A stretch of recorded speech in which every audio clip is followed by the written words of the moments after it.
మూసీపై నీ స్టాండును పార్టీ వాళ్ళే వ్యతిరేకిస్తున్నారు. మూసీపైన నీ స్టాండును పార్టీ వాళ్ళే వ్యతిరేకిస్తున్నారు. ఒక్క నిమిషం. మూసీపై నీ స్టాండును పార్టీ వాళ్ళే వ్యతిరేకిస్తున్నారు. 2 దశలుగా మూసీ ప్రాజెక్టు చేపట్టాలన్నారు. అదే విషయం నీకు సూచించమని చెప్పారు. నీ విజన్ పై నమ్మకంతో మౌనంగా ఉండిపోయా. ఫామ్ హౌస్కు అధికారులను పంపించండి. అక్రమ కట్టడం ఉంటే 48 గంటల్లో కూల్చేస్తా.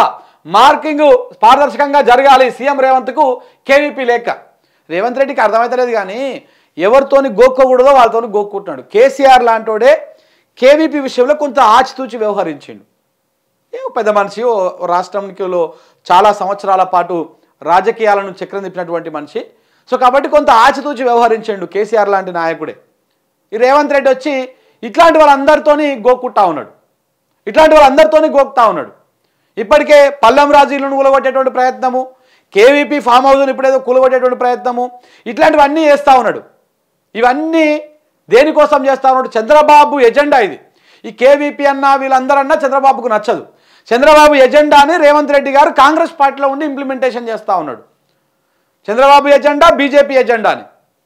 దీంట్లో ఎలాంటి డౌట్ లేదు, ఎలాంటి అనుమానం లేదు.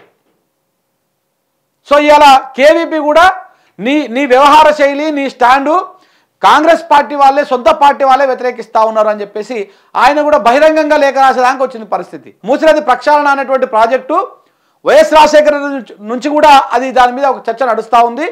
కానీ అది ఎక్కడ కూడా ముంగల పడతలేదు. దానికి ఒక ప్రణాళిక ఉండాలి, పకడ్బందీ ప్రణాళిక ఉండాలి. అవేమి లేకుండా నువ్వు గుడ్డిదారిలో పోతా ఉన్నావు, ఏదో గుడ్డెల చేల పడేట్టు పోతా ఉన్నావు అని చెప్పేసి ఆయన 4 పేజీల లేఖ రాసిండు.